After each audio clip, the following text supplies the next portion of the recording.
তার মানে 4 নাম্বার যিনি, উনি যদি এখন এসে কি আমার নাম জানা নেই, মনে নেই, উনি যদি এসে বলে হামজা এই যে হালসা কুষ্টিয়ার এই ভিটাটা আমি কিনেছিলাম, এটা আমার বাড়ি, আমার মনে হয় আমার জীবন থাকতে ওনারে আমি উঠতে দেব না।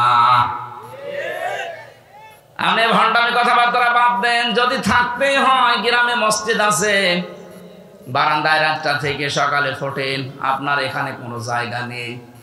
এই হচ্ছে দুনিয়া। কথা বলে না কেন?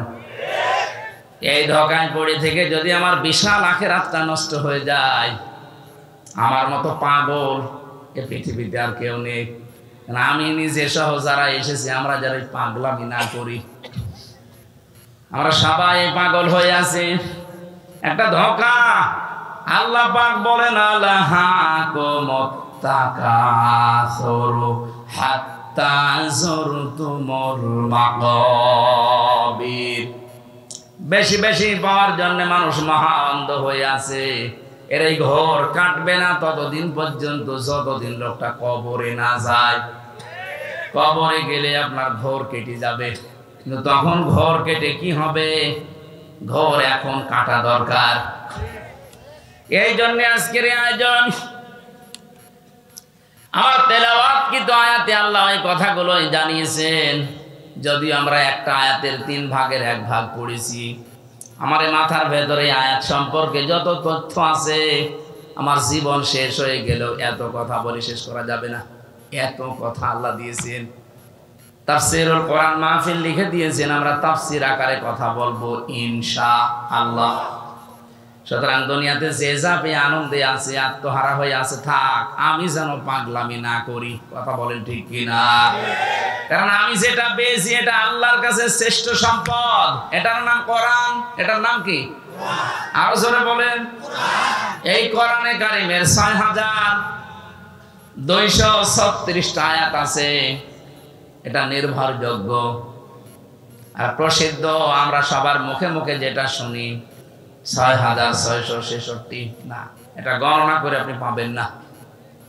৬,২৩৬ এইটাই সত্য, এটা নির্ভরযোগ্য। রাব্বুল আলামিন এতগুলো আয়াতের মাত্র একটা আয়াতের 3 ভাগের 1 ভাগে আমাদের আহ্বান জানিয়েছেন, ইয়া আইয়ুহাল্লাযীনা আমানু, ওহে যারা ঈমানের দাবি করো তাদেরকে বলছি, খুব মায়া মহব্বত নিয়ে তোমাদেরকে ডাক দিয়েছি। 850 কোটির উপরে মানুষ এখন দুনিয়ায়। সবচাইতে বেশি মানুষ বাস করে খ্রিস্টান ধর্মে। 2য় নম্বরে আমরা আছি, 200 কোটি আমরা, আর 230 কোটি খ্রিস্টান। বাকি অন্যান্য জাতিরা আছে অল্প অল্প। 4,500 ধর্মের মানুষ এই দুনিয়ায় এখন বাস করছে। 4,500। কত? তাম দুনিয়া মিলে 257টা রাষ্ট্র আছে, তার ভেতরে বাংলাদেশ একটা। 257টা রাষ্ট্রে 4,500 ধর্মের মানুষ বাস করে। এর ভেতরে 57টা মুসলমান রাষ্ট্র, বাকিগুলো আংশিক আংশিক আছে।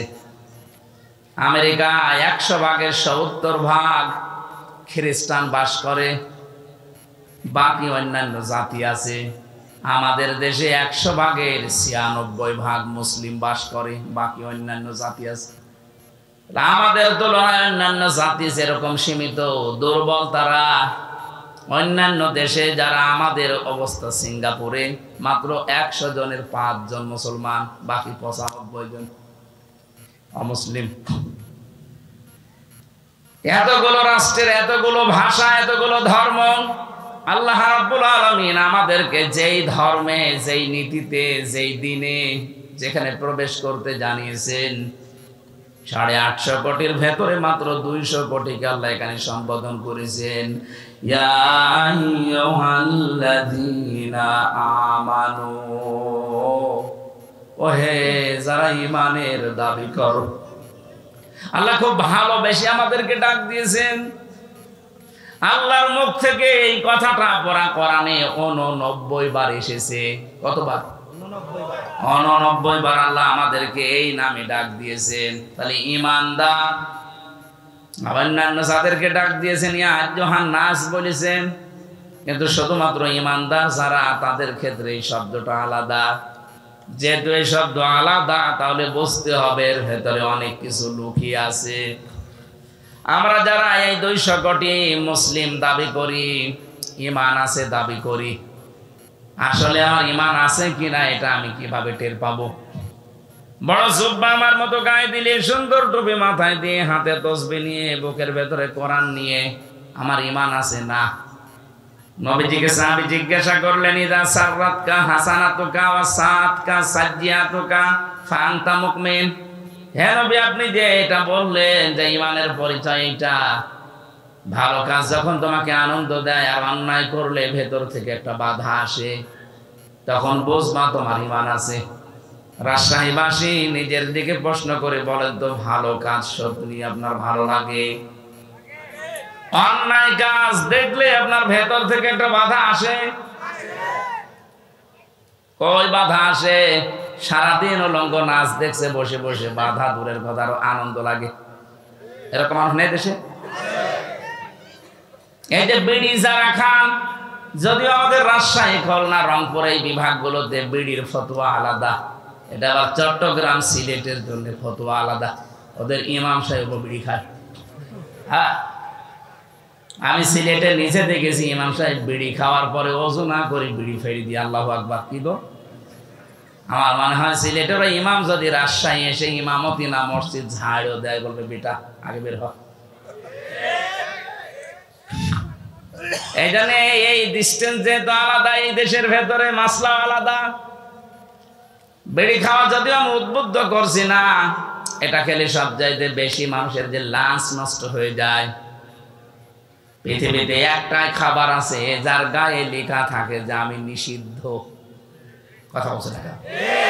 আমাকে খাইলেই মরবেন, এটা লেখা আছে না? সংবিধিবদ্ধ সতর্কীকরণ লেখা আছে যে আমাকে খেলে ক্যান্সার হবে। এরপরও কিছু ছাগল খায় এটা না, ছাগলও খায় না। আমি দেখেছি তামাক যেটা ছাগলও খায় না। পৃথিবীর একটাই মাত্র ক্ষেত মনে হয় আছে যে খেতে বেড়া দেওয়া লাগে না, কারণ ছাগলে খায় না, ও বেড়া দিয়ে করবেন কি? কথা বলে না কেন? ছাগলে যেটা খায় না, এই পাগলগুলো সেটা খায়। আশা করি যেটা ছেড়ে দেবেন, এরপরও যদি না ছাড়েন, জেলখানার ভেতরে সব চাইতে বেশি চলে বিড়ি। ওখানে তো টাকা চলে না, বিড়ি টাকা ওদের। এক প্যাকেট বিড়ি দেবেন, হয়তো 30 টাকা 45 টাকা এরকম দিয়ে দেবে। সিগারেট দিলে 100 টাকা 150 টাকা দিয়ে দেবে। টাকা তো না, ওই পরিমাণে মাল দেবে। ওগুলো নয় আটকা জীবন চার দেওয়ালের মাঝে, ওখানে ওটা চলে বলে নাই চলে। আমাদের সারা পৃথিবীতে আমরা যদি এটা না চালাই, বাঁচতে পারবো না। আরে ভাই, আমি যেখানে চাকরি করি, আকিস গ্রুপ, তারাই তো এটা বানায়। আপনাকে ছেড়ে দিতে বললে আমার তো চাকরি চলে যাওয়ার কথা, তারপরও বলছি ছেড়ে দেন সবাই। চাকরি থাকে থাক, না থাকে না থাক, আপনারা বাঁচেন। যতগুলো অপচয় হয় বিড়ির মাধ্যমে, শরীরের ক্ষতি, টাকার ক্ষতি, 22,500 কোটি টাকা একটা জরিপ দেখলাম, শুধু মানুষ ধোঁয়া দিয়ে উড়িয়ে দিচ্ছে। এই কাজটা আপনার মন ডেকে বলবে যেটা খারাপ, এরপরও অনেকে খায় আর বলে আমার টেনশন দূর করার জন্য বিড়ি খেলে টেনশন আরো বাড়বে, কারণ আমরা জিনিসপত্র তো নষ্ট হয়ে যাচ্ছে। কথা বলে না কেন? এই জন্য আশা করছে এটা ছেড়ে দেবেন। আমার এইটা বলার উদ্দেশ্য না, আমি একটা টাচ দিলাম। ইমানদার আপনি আছেন কিনা বুঝবেন, ভালো কাজ আপনাকে আনন্দ দেবে। অন্যায় দেখলে আপনার ভেতর থেকে একটা বাধা আসবে, তাহলে বুঝবেন যে আপনি মুমিন। এখানে যাদের মোবাইলে এমন দৃশ্য আছে যেটা নিজে নিজে দেখলে খুব ভালো লাগে, আনন্দ লাগে, আর অন্য কেউ দেখলেই লজ্জায় পড়ে যান, এটা খারাপ কাজ কিনা বলেন তো? বলেন বলেন। এরকম যাদের আছে, যদি এই মুহূর্তে আপনি ওটা ডিলিট করে না ফেলেন, আর যদি সিদ্ধান্ত নেন যে না আমি এরকম কোনো কাজে আর যাব না, আপনার দাঁড়ি থাকতে পারে, আপনি নামাজ পড়তে পারেন, কিন্তু আপনার ঈমান নেই। অন্যায় দেখলে যেটা বিবেকে মেনে নেয় না, ভেতর থেকে একটা বাধা আসবেই। কিন্তু 15.5 বছরে অন্যায় দেখার পরও দেখলাম অনেকের বাধা আসে নাই, আরো আনন্দে করেছে। বিশেষ করে আয়না ঘরের সাথে যারা জড়িত, মানবতার সাথে এত জুলুম পৃথিবীতে জাহিরি যুগেও হয়নি। এত বড় বড় নখ হয়ে যায় এক একজনের, এত বড় বড় নখ হয়ে যায়, চুল দাড়ি গো মনে হচ্ছে জঙ্গল থেকে বেরিয়ে আসছে, এইরকম দৃশ্য ওই জায়গায়।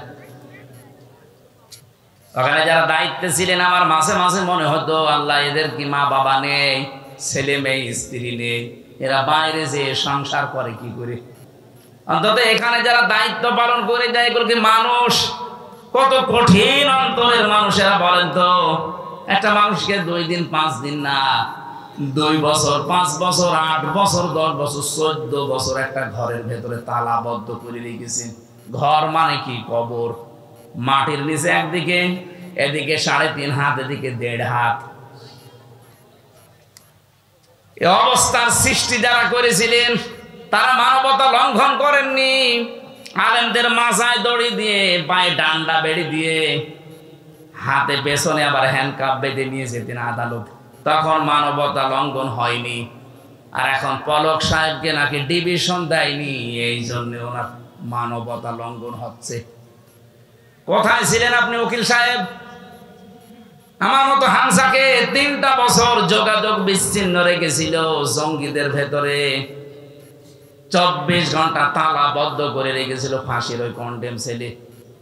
কত কারারক্ষীকে দিয়ে খবর পাঠিয়েছিলাম, কোথায় ছিলেন আপনি? এখন মানবতা লঙ্ঘন হচ্ছে। উনি এমপি মানুষ, ওনারে দেয়নি ডিভিশন। কিসের এমপি?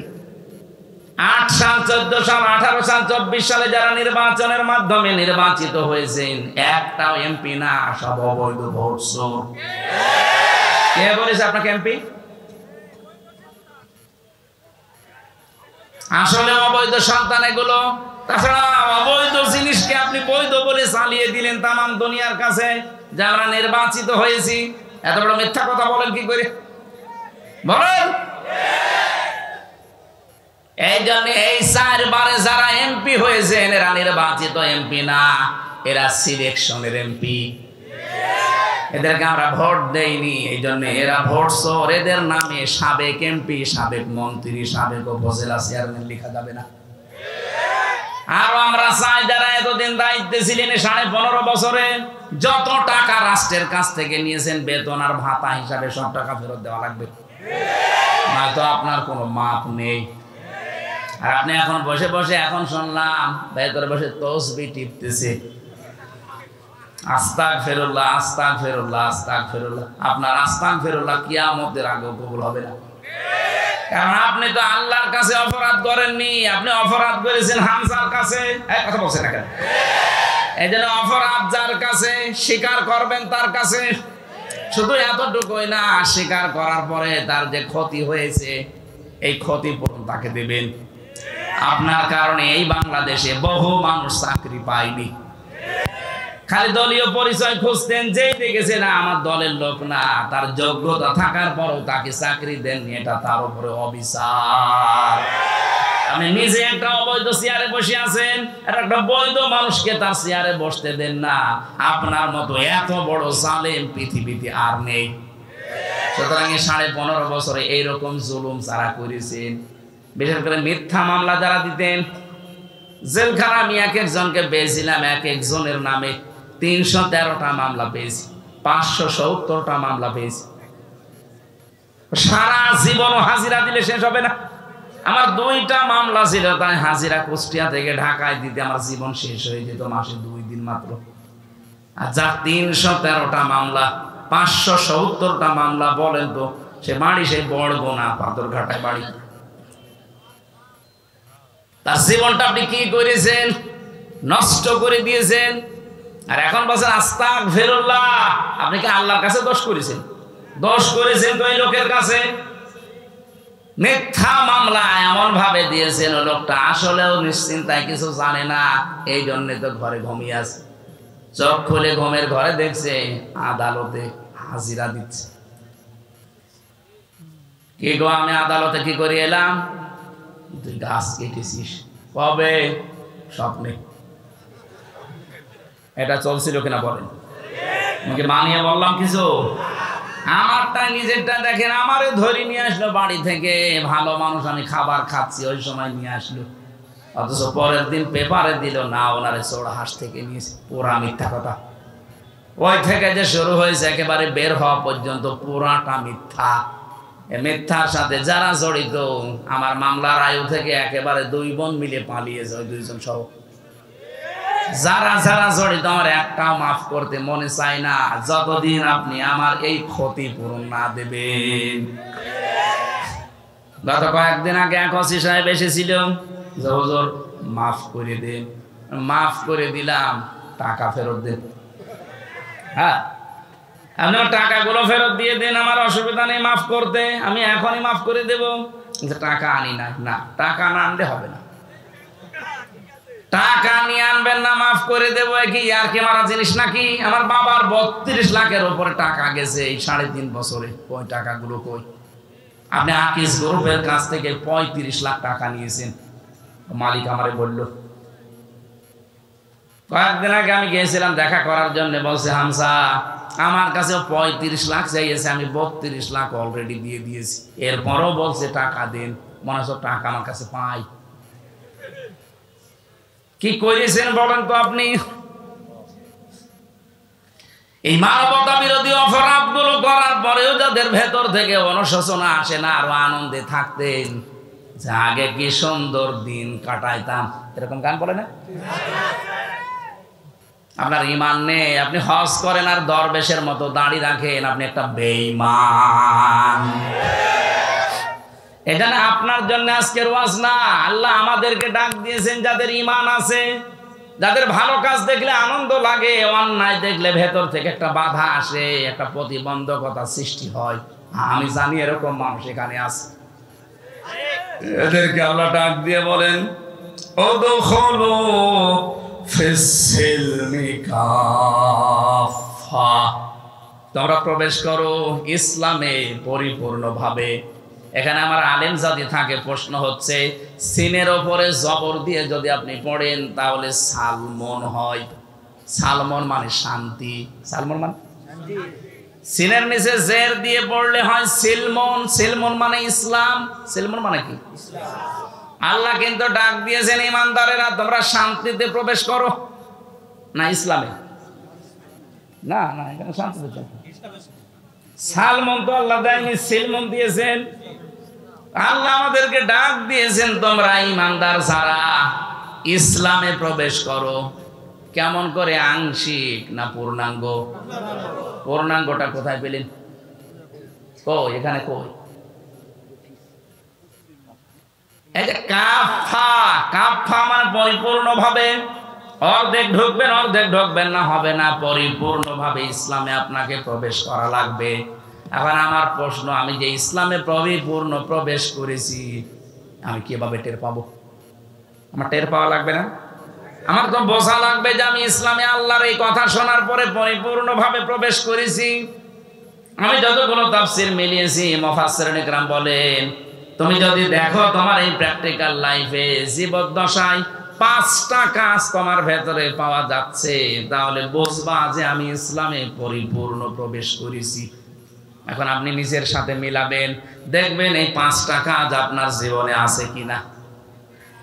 1 নম্বরে আনুগত্য, আত্মসমর্পণ।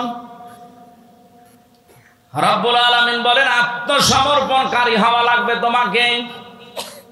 কিভাবে আত্মসমর্পণ করবা? তোমাদের পিতা হযরত ইব্রাহিমের দিকে তাকাও, সে আত্মসমর্পণ করেছিল। ইদ ক্বালা লাহু রাব্বুহু আসলিম ক্বালা আসলামতু লিরাব্বিল আলামিন। উনি গাছের মাথায় বসে কোড়াল দিয়ে কাঠ কাটছিলেন। আল্লাহ বলেন ইব্রাহিম আত্মসমর্পণ করো। উনি বললেন আল্লাহ এখানে বসে গাছের মাথায় কি করে? বলে খাতনা করো। ওই জায়গায় বসে তিনি খাতনা করলেন কোড়াল দিয়ে, আর বললেন আসলামতু লিরাব্বিল আলামিন, মহাবিশ্বের প্রতিপালক আল্লাহর সামনে আমি আত্মসমর্পণ করলাম। এখান থেকে শিক্ষা কি? হযরত ইব্রাহিম আমাদের জাতির পিতা, তিনি দুনিয়াতে জীবিত থাকা অবস্থায় 50টা পরীক্ষা দিয়েছিলেন। কয়টা? এর 50 নাম্বার পরীক্ষা এটা। অনেক খাতনা পর্যন্ত করেছেন। যখনই আল্লাহ বলেছেন আত্মসমর্পণ, কি দিয়ে করব, যা আছে তাই দিয়ে। কি ছিল ওই সময়? কোড়াল ছিল, ওইটা দিয়ে কি কাটবে? বলে খাতনা করো। খাতনার ভেতরে অনেকগুলো উপকার আছে। আর অন্যান্য ধর্মের যারা খাতনা করে না, ওরা বিজ্ঞান পড়াশোনা করার পরে, স্বাস্থ্য বিজ্ঞান জানার পরে দেখছে না এটা রোগ হয়। শেষ পর্যন্ত চুরি করে দেখা যায় অনেক হিন্দু খাতনা করে ফেলে। আমার যিনি ছিলেন জেলার দেবদুলাল, ওরে দেখলেই মানুষ বলতো ফুল হাতা। ও কি? আর আমরা কথা বলছো না কেন? আমরা কি বলেন তো? হাফ হাতা। আমরা কি? ওরা ছিল ফুল হাতা। ফুল হাতা এইগুলো দেখেন, এইগুলো আজ দেশকে অস্থিতিশীল করার জন্য, অশান্ত করার জন্য অনেক চেষ্টা চালাচ্ছে। আমার মনে হয় এদেরকেও ধরে হাফ হাতা করে দেওয়া দরকার। আমরা যারা হাফ হাতা আছি তাদের দ্বারা কিন্তু কোনো সমস্যা হচ্ছে না। ফুল হাতা যেগুলো, এরা মাঝে মাঝে কাদের কল কাটিতে যেন ইশারা যেন উলট পালট চেষ্টায় আছে। এই চিন্তা ভাবনা থেকে বের করার জন্য এদেরকেও হাফ হাতা করে দেওয়া লাগবে। হযরত ইব্রাহিমের সুন্নাত এটা এখান থেকে শুরু হয়েছে, খাতনা করা। আমরা অনেকে মনে করি এটা না করলে মনে হয় মুসলমান হবে না। না করলে মুসলমান হবে না তা না। এটা ইব্রাহিম আলাইহিস সালাম নিজে দেখিয়েছেন যে আমার নিজের বলতে আর কিচ্ছু ছিল না। আল্লাহ গাছের মাথায় বসেও বলেছিল করো, আমি তাই করে ফেলেছি। এবার এটা করার পরে তার প্রথম কাজ কি? আপনি যে আত্মসমর্পণ করলেন, কার সামনে করবেন, কিভাবে করবেন, আল্লাহ পরের আয়াতে জবাব দিচ্ছেন। সূরা বাকারা 131 132 নম্বর আয়াত। ওয়াসাসা বিহা ইব্রাহিম বানিহি ওয়া ইয়াকুব ইয়া বানিয়া ইন্নাল্লাহা আসতাফা লাকুমুদ-দীন ফালা তামুতুন্না ইল্লা ওয়া আনতুম মুসলিমুন। সূক্ষ্ম বিষয় আছে এখানটায়, একটু ভালো করি। আল্লাহ পাক বলেন ইব্রাহিম তোমাদের জাতির পিতা ইন্তেকালের আগে তার সন্তানদেরকে ডাক দিয়েছিলেন, এবং কি ইয়াকুব আলাইহিস সালাম ওই একই কাজ করেছিলেন। তারা বলেছিল হে আমার আদরের সন্তান, ইন্নাল্লাহা আসতাফা লাকুমুদ-দীন, অবশ্যই আল্লাহ তোমাদের জন্য নির্বাচিত করেছেন, পছন্দ করেছেন, চয়ন করেছেন, মনোনীত করেছেন দিনকে। কাকে? দিন মানে রাতের পরে যেটা আসবে ওই দিন। বলেন বলেন। দিন কি? আল্লাহ নিজে পরিচয় দিয়েছেন কোন দিন জানো? ইন্নাদ-দীনা ইনদাল্লাহিল ইসলাম। অবশ্যই আমি আল্লাহর কাছে মনোনীত একটা দিন আছে, তার নাম আরো জোরে বলেন। এটা ছাড়া কোন দিন আমার কাছে গ্রহণযোগ্য না। আমাইয়াবতাগি গায়রাল ইসলাম দীনান ফালা ইয়াকবালা মিন। কেউ যদি ইসলাম বাদ দিয়ে অন্য কোন দিন দিয়ে আমি আল্লাহকে রাজি খুশি করতে চাই, জীবনও তার কোনো কিছু কবুল হচ্ছে না, হবে না। এখান থেকে প্রমাণ হয় 4500 দিন এই পৃথিবীতে আছে, একটাই মাত্র দিন আল্লাহর কাছে মনোনীত ইসলাম। ইসলামের বাইরে যত দিন আছে, ধর্ম আছে, একটা দিয়েও আল্লাহকে পাওয়া যাবে না। দুনিয়া আমরা কিচ্ছু না পাই, ইসলাম যেহেতু পেয়েছি শুকরিয়া আদায় করেন আলহামদুলিল্লাহ। কিয়ামতের ময়দানে শুধু ইসলাম যারা মেনেছে তাদেরকে জান্নাত দেবে। বাকি ওই যে 4500 যে দিন আছে, একটার জন্য জান্নাত নেই। এটা যেহেতু রেকর্ড হচ্ছে সারা বিশ্বে, কালকে বিভিন্ন ভাষায় ছড়িয়ে যাবে। আহ্বান জানাচ্ছি, বিবেকটা কাজে লাগান। আপনার অন্যান্য কিতাবগুলো দেখেন। আমি কোরআনে কারিমের এই আয়াতগুলো যে মানুষগুলোকে পড়তে দিয়েছি, যশোরের এক অধ্যাপককে দিয়েছিলাম, সরকারি কলেজের হিন্দু, মানে BCS ক্যাডার। বলেছিলাম স্যার আপনি মুসলমান হওয়া দরকার নেই, কিন্তু আমাদের ধর্মীয় গ্রন্থটা একটু বুঝে পড়েন। 3 মাস পরে দেখে উনি নিজেই মুসলমান হয়ে গেছে।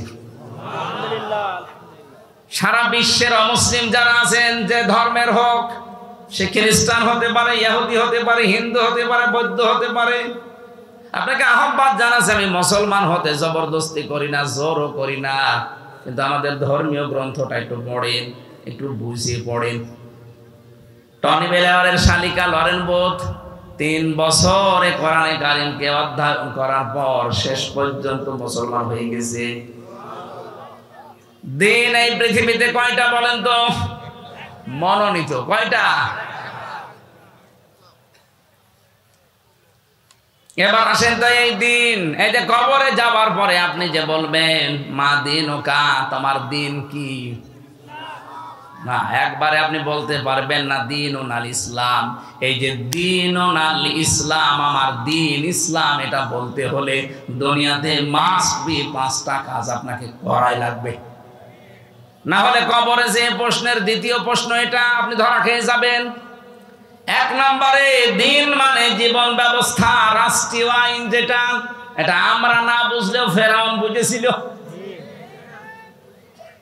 ফেরাউন ডাক দিয়েছে ওই সময়, এটা সূরা মুমিনে আছে, সূরা গাফির বলা হয়। 26 নম্বর আয়াতে আল্লাহ জানিয়েছেন, ওয়াকালা ফিরআউনু যারুনি আকতুল মূসা ওয়ালিয়াদউ রাব্বা ইন্নী আখাফু আইয়ুবাদদিলা দীনাকুম ইলা আখিরি আয়াত। ফেরাউন ডাক দিয়েছে, আমাকে ছেড়ে দাও, আমি মূসাকে হত্যা করব, সে তার রবকে ডাকুক। আমি ভয় পাচ্ছি, আশঙ্কা করছি সে আমার দিনকে পাল্টিয়ে দেবে। এখানে দিন মানে রাষ্ট্রীয় আইন। দিন মানে কি? ফেরাউন বুঝলো দিন মানে রাষ্ট্রীয় আইন, আর আমরা মুসলমান এখনো পর্যন্ত দিন মানে যে রাষ্ট্রের আইন, এটা মানতে চাই না। আর এগুলো রাষ্ট্র থেকে বাদ দেওয়ার পায়তারা চলছে। এক কথা বলে না কেন? দিন মানে রাষ্ট্রীয় আইন, এটা যতদিন পর্যন্ত বাংলাদেশে কায়েম না হবে, ন্যায় বিচারের নাম শুনবেন, ন্যায় বিচার দেখতে পাবেন না। আমান হাকামা বিহি আদালা, যারা কোরআন দিয়ে বিচার ব্যবস্থা কায়েম করবে, তারা ন্যায় বিচার কায়েম করতে পারবে। আমরা তো এইটাই চাচ্ছি বাংলাদেশে। শুধু মুখে বলি উড়িয়ে মানুষকে ধোঁকা দিয়ে বোকা বানিয়ে রাখবো না। এই 15.5 বছরে যারা দায়িত্বে ছিল, এই ধোঁকা দিয়েছিল যে আমরা ন্যায় বিচার কায়েম করছি, অথচ পুরাটা ছিল অবিচার। এক কথা বলেন, আমরা বিবেক যদি থাকে বলেন তো, এই 15 বছরে কোনো ন্যায় বিচার কেউ পেয়েছে? প্রত্যেকেই অবিচারের। আমি নিজে যেহেতু সাক্ষী, আমি তো অবিচারে ছিলাম, অথচ 5 তারিখের পরে আগস্টের দেখলাম পুরাটা উল্টিয়ে আমি কিছুটা ন্যায় বিচার পেয়েছি। আমার শুধু মামলা থেকে অব্যাহতি দেয়নি, শুধু জামিন দিয়ে শেষ করেনি, বলেছে একেবারে ডিসমিস করে দিলাম। অথচ এই মামলাটা এতদিন ওই জজের কাছেই ছিল। তারপরও তো কোরআনে কারিমের বিধান এখনো কায়েম হয়নি।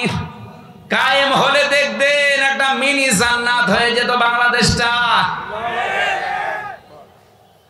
আজ বিভিন্ন দুর্বিসন্ধিওয়ালা মানুষ যারা মেয়েদেরকে এবং অমুসলিমদেরকে বোঝাচ্ছে ইসলাম যদি বাংলাদেশে চলে আসে তোমরা কিন্তু মুসিবতে পড়বা, কে বলেছে আপনাকে?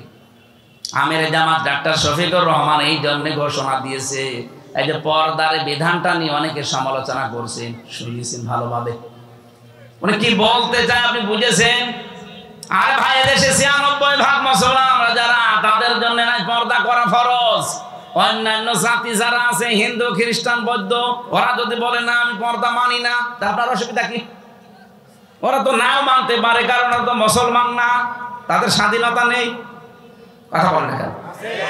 ইসলাম কায়েম হলে তাদের স্বাধীনতা দেওয়া লাগবে না? আর আপনি উল্টা বুঝে বললেন না, আপনি পর্দা মানে না। পর্দা কি বোঝেন আপনি? তার পরিবারে খাস পর্দা চলছে। আমি নিজে তার বাড়িতে গেছি একদিন। মানে খালি উল্টা পাল্টা ধারণা করেন মানুষের প্রতি। কি আমল করেন আপনার? কি আছে আপনার ইসলামের জন্য? কি অবদান রেখেছেন? তাদের যে তাকওয়া, তাদের যে ইখলাস, আল্লাহর উপরে তাদের যে ভরসা, 100 ভাগের 1 ভাগও আপনার নেই। আল্লাহ এমনিতেই ওই পর্যায়ে মানুষকে নিয়ে যায় না। তার ইবাদতের মাত্রা আপনি জানেন না। আপনি কি 5 ওয়াক্ত নামাজও তো আপনি পড়েন না, ফতোয়া দেন। তার 5 ওয়াক্ত নামাজ না, তাহাজ্জুদও মিস যায় না। আন্দাজে এক তহমত তার উপরে লাগিয়ে দিলেই হবে। যদি কেউ কোনো অপরাধ না করে, ওই অপরাধ যদি তার উপরে কেউ চাপিয়ে দেয়, যতদিন আপনি ওই অপরাধ না করবেন ততদিন আপনার মরণ হবে না। এই জন্য সাবধান, আন্দাজে কোনো দোষ কাউকে দেবেন না। আর মনের ব্যাপার আপনি জানেন, সে কি সেন্সে কে উদ্দেশ্য নিয়ে এটা বলেছে। আরে ভাই, আন্তর্জাতিক বিষয়গুলো তো দেখা লাগবে।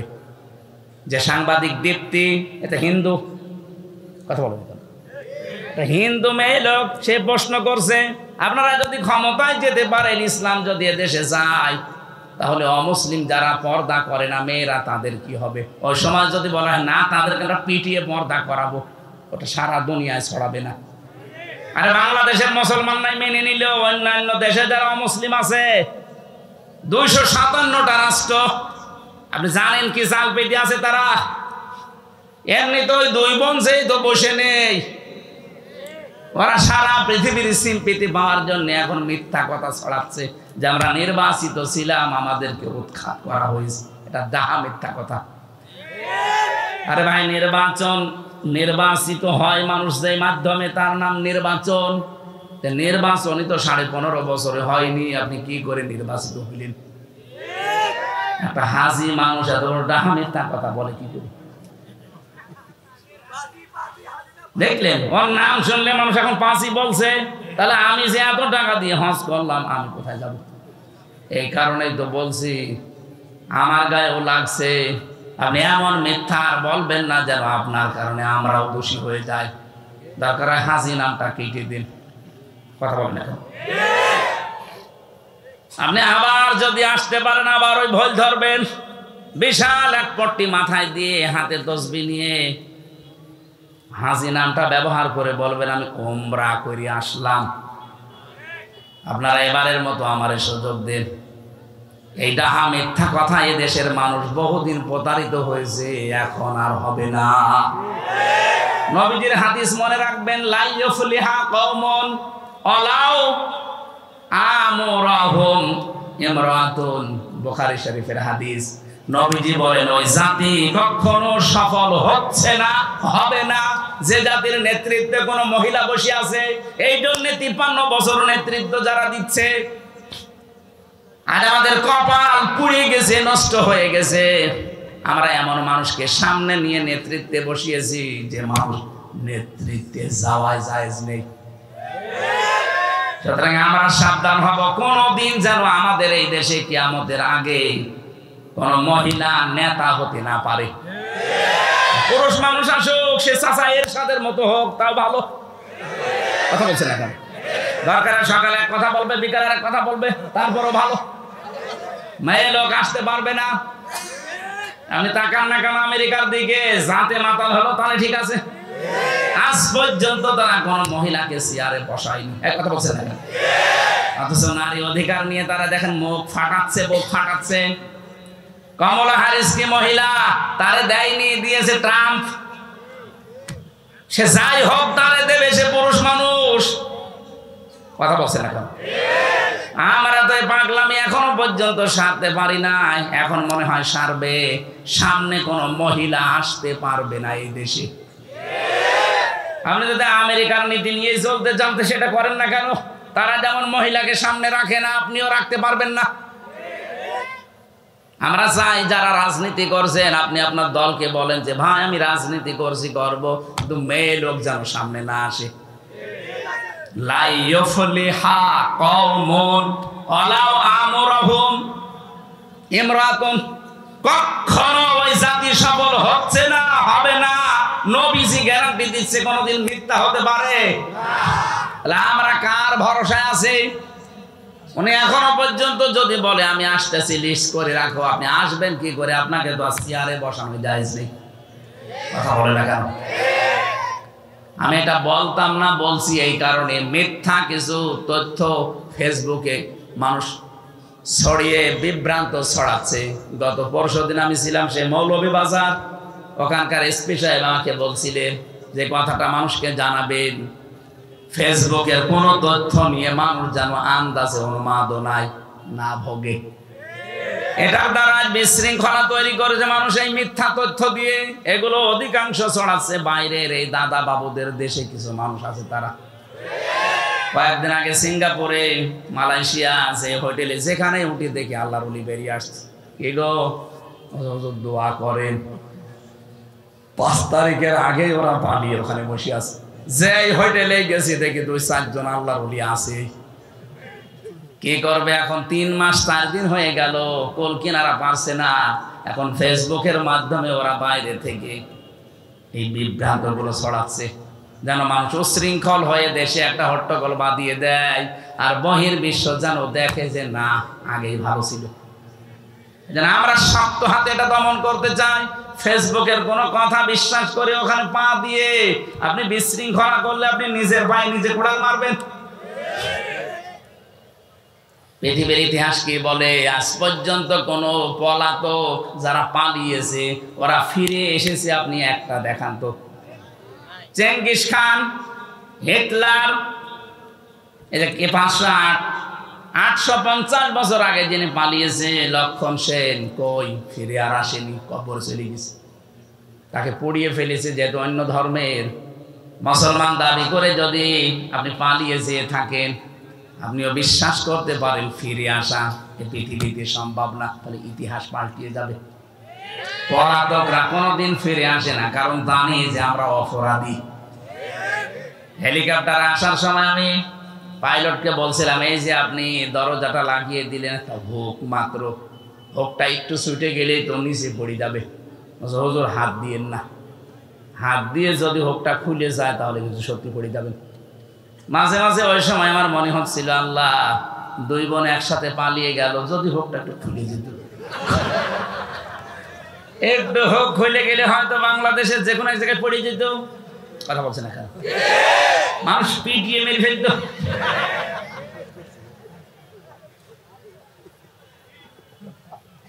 এবার প্রশ্ন আসতে পারে, নবীজি পালিয়ে গেল, উনি আবার ফিরে আসলো, এটা কি হবে? হ্যাঁ, এবার শোনেন সূরা কসস 85 নম্বর আয়াত। নবীজি যখন নিজের ঘর থেকে বের হয়ে কাবা শরীফ পার হয়ে রাউহা নামক স্থানে ওই জায়গায় দাঁড়িয়ে কাবার দিকে তাকিয়ে নবীজি বলেছিলেন, কাবা, বড় শখ ছিল তোমার খেদমত করব, কিন্তু তোমার নিষ্ঠুর সন্তানেরা আমারে থাকতে দিল না। তখন আল্লাহ একটা আয়াত নাযিল করেছেন, সূরা কসস 20 নম্বর পারা 15 নম্বর পৃষ্ঠার 1ম নম্বর লাইনের 85 নম্বর আয়াত। ভালো করে শুনবেন, এখানে 2টা তথ্য আছে। ইন্নাল্লাযী ফারাদা আলাইকাল কুরআনা লারাদ্দুকা ইলা মাআদ। এখানে আলেম নেই, শব্দটা কি দেখেছেন? ইন্নাল্লাযী ফারাদা, অবশ্যই, আল্লাযী ফারাদা আলাইকাল কুরআন, আপনার উপরে কোরআনের আইন মানা আমি আল্লাহ ফরজ করে দিয়েছি। কোরআনের আইন মানা কি? আরো জোরে বলেন। নবীজি যে মক্কাতে যতদিন ছিলেন উনি কি নিজের আইন প্রতিষ্ঠার জন্য না কোরআনের আইন? কথা বলেন না কেন? কোরআনের আইন যারা প্রতিষ্ঠা করার জন্য ফরজ মনে করে কাজ করে, আল্লাহ পরের শব্দে দিয়েছেন লা রাদ্দুকা ইলা মাআদ, লামে তাকিদ। আল্লাহ গ্যারান্টি দিচ্ছেন, হে নবী, আজকে আপনি যেখানে দাঁড়িয়ে কাবার দিকে মুখ করে আফসোস করছেন, আমি আল্লাহ গ্যারান্টি দিলাম, আপনি যদি কোরআনের আইন কায়েম করার জন্য, প্রতিষ্ঠা করার জন্য এটা ফরজ মনে করে কাজ করতেন। কোরআনের আইন প্রতিষ্ঠা করা নফল না ফরজ? আরো জোরে বলেন। কেন ফরজ? যত নবী আল্লাহ পাঠিয়েছেন, বড় বড় 4 জন নবীর নাম আল্লাহ ব্যবহার করেছেন সূরা শূরা 13 নম্বর আয়াতে।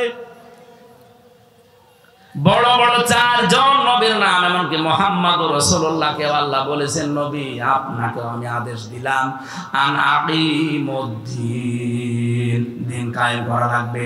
দিন কায়েম করা মানে কোরআন কায়েম করা। কথা বলেন না কেন? ওয়ালা তাতাফাররাকু ফি, এ বিষয়ে কোনো মতপার্থক্য ফতোয়াবাজি চলবে না। এই আয়াতগুলোর দ্বারা প্রমাণ হয় কোরআনের আইন যারা প্রতিষ্ঠার জন্য চেষ্টা চালাবে, এই মানুষগুলো যদি বাধ্য হয় দেশ ত্যাগ করতে, হিজরত করতে, চলে যেতে, আল্লাহ গ্যারান্টি দিয়ে বলেছেন অবশ্যই আপনাকে আমি এই জায়গায় আবার ফেরত নিয়ে আসবো। এই জন্য এই বাংলাদেশে কোরআনের কারণে, কোরআনের আন্দোলন করার কারণে, প্রতিষ্ঠার জন্য যারা টিকতে পারে নাই, হয়তো দেশ ত্যাগ করেছে অথবা গোপনে ছিল, কথা বলছেন এখন, অথবা এমন কোন জায়গায় চলে গেছে যে আসার মতো না, এই মানুষগুলোকে আপনি দেখবেন আল্লাহ পাক ঠিক তাদের মর্যাদা দিয়ে আবার ফেরত নিয়ে আসবে। লা রাদ্দুকা ইলা মাআদ, অবশ্যই আমি আল্লাহ ফেরত নিয়ে আসবো আপনাকে। এর বাস্তব প্রমাণ মাওলানা আবুল কালাম আজাদ, ওই যে দাড়িয়ালাটা, এই কথা বলছেন না কেন? মিথ্যা মামলা বাচ্চু রাজাকার নাম দিয়ে চালিয়ে দিয়েছিলেন। যারা বন্দী অবস্থায় ছিল কোরআনের কারণে, এদেরকে আল্লাহ জনগণের কাছে ফিরিয়ে দিতেন, আপনারা যদি ঔষধ দিয়ে মেরে না ফেলতেন। কোরআনের পাখি যদি সত্যি আর একটা বছর হায়াত পেত, আমি যদি ঔষধ দিয়ে ইনজেকশন দিয়ে মেরে না ফেলতেন, আমি তো তার সাথে ছিলাম, একদিনের জন্য হলে দেখা হয়েছিল আমার। যদি সত্যি আপনারা এই মিথ্যা ধোঁকাবাজি করে তারে বললেন চলেন আপনাকে হাসপাতালে নিয়ে যাব, হাসপাতালে নিয়ে যাব কি বলেছিলেন? জেলার পরের দিন আমাদেরকে বলেছে ওনার অসুস্থ, হাসপাতালে নিয়ে গেছে, অথচ উনি নিজে জানে না যে উনি অসুস্থ। কি কায়দা দেখেছেন? বলছে আপনি অসুস্থ, আপনাকে হাসপাতালে নিয়ে যাব। উনি বলছে কই আমি তো ভালো আছি, বলছে না আপনি অসুস্থ। চাচা এরশাদকে নাকি নির্বাচনের আগে ধরে নিয়ে বলছে আপনি অসুস্থ, চলেন হাসপাতালে, বলছে কই আমি ভালো আছি, বলছে না আপনি অসুস্থ। কোরআনের পাখিকে ঠিক এইভাবে ধোঁকা দিয়ে বলেছে আপনি অসুস্থ, চলেন, আপনাকে অসুস্থ সুস্থ করে আপনাকে ছেড়ে দেওয়া হবে। পরিবারস্থ লোক বাইরে অপেক্ষা করছে, এই জন্য উনি হাসিটা দিয়েছিলেন।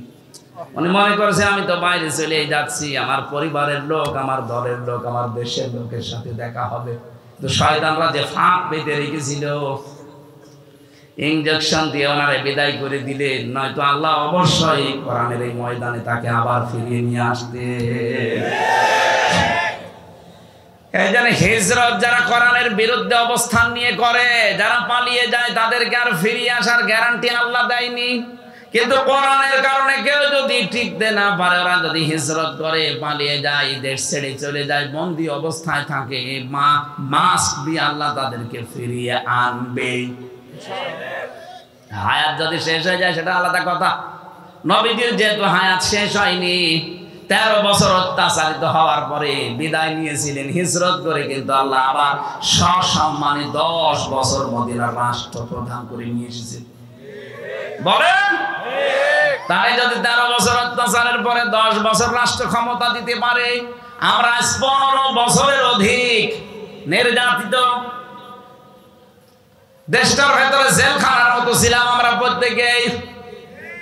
আমাদের তো আর মনে হচ্ছে 2 বছর বেশি হয়ে গেছে। আল্লাহ আমাদেরকেও 10 বছরের জন্য দেশটা হাতে তুলে দাও। নবীজিকে যদি দিতে পারে, নবীর উম্মত যারা, তাদেরকে আল্লাহ দেবে না? বলেন দুর্বল যাদেরকে করে রাখার চেষ্টা করা হয়, আল্লাহর গ্যারান্টি তাদেরকে জমিনের ওয়ারিস আল্লাহ বানিয়ে দেয়। সূরা কসসের 5 নম্বর আয়াতে আছে, ওয়ানুরিদু আন্নামুন্না আলাল্লাযীনা ইসতাদঈফু ফিল আরদ ওয়া নাজআলাহুম আইম্মাতাও ওয়া নাজআলাহুমুল ওয়ারিসিন। ফেরাউন যে দলটাকে কোণঠাসা করে রেখেছিল, দুর্বল করে রেখেছিল, অপমান অপদস্থ করতো, আমি আল্লাহ ইচ্ছা করলাম ওই দলটার উপর একটু অনুগ্রহ করি। আমি আল্লাহ এমন অনুগ্রহ করেছি, আমি জমিনের শাসন ক্ষমতা তাদেরকে নেতা বানিয়ে দিয়েছি, এবং ওই জমিনের মালিক আমি আল্লাহ উত্তরাধিকারী বানিয়ে দিয়েছি। এরা যদি আল্লাহ হাজার হাজার বছর আগে করতে পারে, ওনার শক্তি এখন আর নেই। বলেন বলেন মাস্ট বি, উনি আমাদেরকে দেখাবে। কোরআন আমরা 100 ভাগ বিশ্বাস করি। কেন দেখাবে? অনুমাক্কিনা লাহুম ফিল আরদ, জমিনে আমাদেরকে আল্লাহ ক্ষমতা দেবেন। ও নুরিয়া ফিরআউনা ওয়া হামানা ওয়া জুনুদাহুমা মিনহুম মা কানু ইয়াহজারুন। আল্লাহ পাক বলেন ফিরআউন, হামান এবং তার সৈন্যদেরকে আমি দেখাতে চাই, যারা সবচাইতে বেশি ভয় করত মুসার দলকে, তাদেরকে আমি ক্ষমতা দিয়ে দিয়েছি। এই 53 বছরে সবচাইতে বেশি প্রত্যেক জালেম এবং মুনাফিকরা ভয় পায়, না জানি যাদেরকে বেশি কোণঠাসা করে রাখলাম তারা আবার ক্ষমতায় চলে আসে কিনা। আল্লাহ পাক মনে হচ্ছে আমাদের উপরে এখন মনন করেছে। আগস্টের 5 তারিখের আগে আপনি জরিপ দেখেছেন, মাত্র 100 জনের 15 জন মানুষ চাইতো দেশে ইসলাম কায়েম হোক। 3 মাস 4 দিনের ব্যবধানে গতকালকের জরিপ দেখেছেন 100 জনের 58 জন মানুষ এখন চাচ্ছে দেশে ইসলাম কায়েম হোক। আয়াতগুলো আমার মনে হচ্ছে বিশ্বাস যে আল্লাহ দেখাবে। কথা বলে না কেন? আরে ভাই, মানুষের অন্তর তো আল্লাহর কুদরতি হাতে, উনি একটু ঘুরিয়ে দেবে, পারবে না উনি? এই জন্য এই মনোনীত দিন আল্লাহর কাছে ইসলাম, এটার ভেতরে আমরা যারা আছি, আপনি মনে করবেন যদি ইসলাম মানতে পারেন তাহলে ইসলামের ভেতরে আপনি প্রবেশ করেছেন আল্লাহর এই কথা অনুযায়ী। আনুগত্য, আত্মসমর্পণ, এটা 1 নম্বরে আপনার ভেতরে পাওয়া যাবে। 2 নম্বরে ইখলাস পাওয়া যাবে। কি পাওয়া যাবে?